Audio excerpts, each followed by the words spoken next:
추석을 맞아 친구들과 여행을 가기 위해서 렌터카를 이용했습니다. 그런데 주차 중에 사고가 있었고 뒷범퍼가 살짝 긁혔습니다. 렌터카 회사에서 면책금과 배상금 명목으로 약 200만 원을 청구했는데요. 파손에 비해 액수가 과도하게 청구된 것 같습니다. 면책금과 배상금을 재조정할 수 있을까요? 보내주셨네요.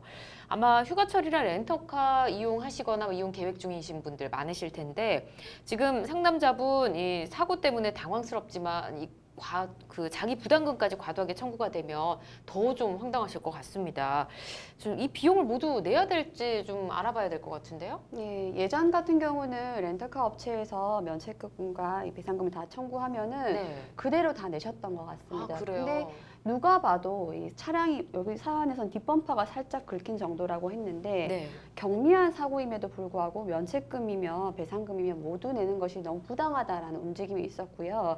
실제로 소비자연대에서 이에 대해서 부당하니 네. 지불되었던 면책금 돌려주고 보상금 반환하라라는 소송을 했었는데 이거에 대해서 법원이 기준을 내세웠습니다.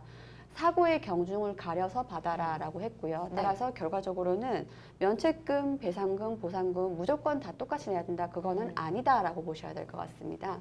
그렇군요. 알겠습니다. 자, 그렇다면 상담자분과 같이 사고로 인해서 이런 수리비 분쟁이 얼마나 일어나는지도 좀 알아보고 싶은데 이런 분쟁이 꽤 많은가 보네요. 네, 소비자보호원에서 통계를 내보니까 네. 2015년경부터 2018년 5월경까지 렌터카 관련 구제 신청 건수가 863건 정도 와, 됐다고 그렇게 하네요. 많아요? 예, 그래서 이런 건수 중에서 예. 수리비 과다 청구에 대한 문의가 네. 거의 절반가량 차지한다고 합니다. 아, 그렇군요. 상당히 많죠. 이런 분쟁이 생각보다 훨씬 많네요. 네. 자, 렌터카 업체들이 사고가 나면 이 경중을 가리지 않고 동일한 액수를 받아서 말들이 많다고 아까 말씀해 주셨는데 왜 이렇게 하는지 이유를 좀 알아봐야 할 것 같습니다. 예, 일단 렌터카 업계에서는 사고가 발생했다. 사고의 경중을 가리지 않고 30 내지 50만 원의 면책금을 고객에게 요구하는 것이 관행처럼 되어 있습니다. 네. 근데 이 면책금이 하나만 있느냐 하면 그것도 아닙니다. 네. 대인 면책금 따로 책정, 대물 면책금 따로 책정. 또 이게 끝이 아니죠. 그 당의 사고로 인해서 그만큼 자동차 가치가 하락되었으니 경락손해라고 하죠. 예. 경락손해 배상금 붙이죠. 휴차 보상금 또 붙이죠. 이러다 보니 금액이 막 늘어나는 상황이었는데 네. 사고의 경중을 가리지 않고 동일한 액수를 받는다. 이게 큰 문제가 되었던 건데요. 재판부가 제시하기를 이렇게 얘기를 했습니다. 이 모든 근거는 결국 계약서 조항에 있지 않느냐. 과연 그 계약서 조항이 적법한가를 봤을 때 네. 사고의 경중을 가리지 않고 동일한 액수와 동일한 액수의 면책금을 지급하도록 하고 있는 그 규정 조항은 소비자에게 부당하게 불리한 조항이다라고 해서 그 계약 조항 자체가 무효다라고 판시를 했고요. 따라서 그 이후부터는 면책금은 그냥 판단을 해보고 경한 사고다라고 하면 돌려주도록 네. 경락 손해도 실제로 경락된 만큼만 손해배상하도록 판시를 하고 있습니다. 그렇군요.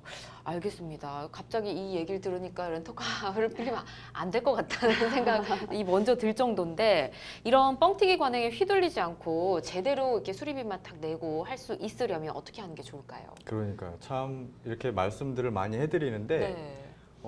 저도 이런 쪽에 일을 하고 있지만 실제로 렌터카에서 인수를 할 때 이런 걸 생각하기는 어려워요.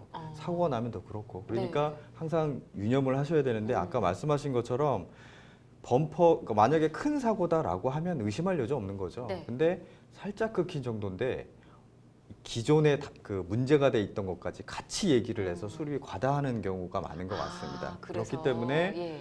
차량을 인수를 하실 때 관련 그 직원이 나와서 사진을 찍을 수도 있고 여기 육안으로 확인할 수도 있어요. 네. 그럴 때 그냥 옆에서 보지 마시고 네.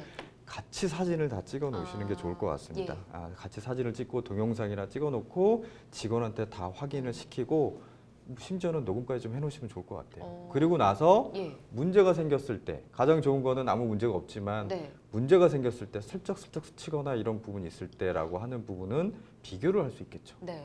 살짝 스쳤는데 예전에 다른 게 문제가 돼 있던 것까지 같이 얘기를 해서 과다 수립이 나오는 경우가 많기 때문에 이걸 유념하시면 될 것 같아요. 알겠습니다. 어떻게 보면 조금 이렇게까지 해야 되나 싶을 수도 그렇죠. 있지만 해두는 게 낫겠다라는 하셔야 생각이 됩니다. 들고요. 네.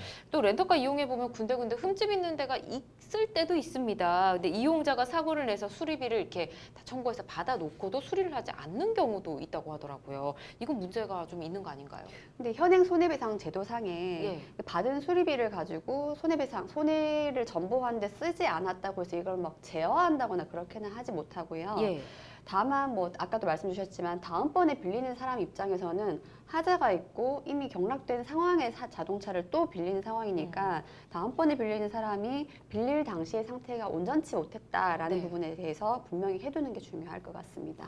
알겠습니다. 두 분 의견이 하나로 일관되게 항상 말씀을 해주시는데, 자, 상담자분처럼 이런 피해를 입지 않으려면 어떻게 해야 될지 앞서 말씀해주신 내용도 팁이 될 것 같고요. 네. 뭐까지 더 있을까요, 잠깐 내용들이? 좀 정리를 해드리면 네, 먼저 차량을 인수를 하실 때 꼼꼼하게 체크를 하시고 예, 그거에 대해서 사진 촬영을 하거나 동영상 촬영을 해서 이 부분을 계약서에 명시하는 게 좋을 텐데 계약서에 예. 계약서에서 그럴 때 명시하기가 쉽지는 않을 거예요. 예. 그렇기 때문에 뭐 이렇게까지 해야 되나라고 하지만 녹음을 해놓으시는 게 좋을 것 같아요. 예. 직원이랑 같이 얘기하면서 녹음하는 건 현행법상 불법이 아니거든요. 그쵸. 이렇게 예. 녹음을 해주시는 게 좋을 것 같고요. 그리고 자기 차량 손해보험은 반드시 가입을 해놓으시는 게 좋을 것 같습니다. 자기 차량 손해보험이요? 그 렌트카 하면 얘기를 합니다. 예. 그 손해보험, 그러니까 보험을 하는데 자기 차량 자차도 네. 가입을 하실 거냐고. 그러면 같이 가입을 해놓으시는 게 좋을 것 같아요. 얼마 비용 많이 안 네, 들어요? 비용은 얼마 되지는 않습니다. 아. 꼭 해놓으시는 게 좋을 것 같고 예. 계약 체결 전에 예약이 취소되거나 중도 해지되는 경우 환급금 규정이 어떻게 되는지 또 확인하실 필요가 있고 예. 나중에 이제 수리가 이제 문제가 생겨서 이제 수리를 하게 되면 견적, 명세서 가장 좋은 건 수리 업체에 가서 실제로 가서 확인하는 게 가장 좋습니다.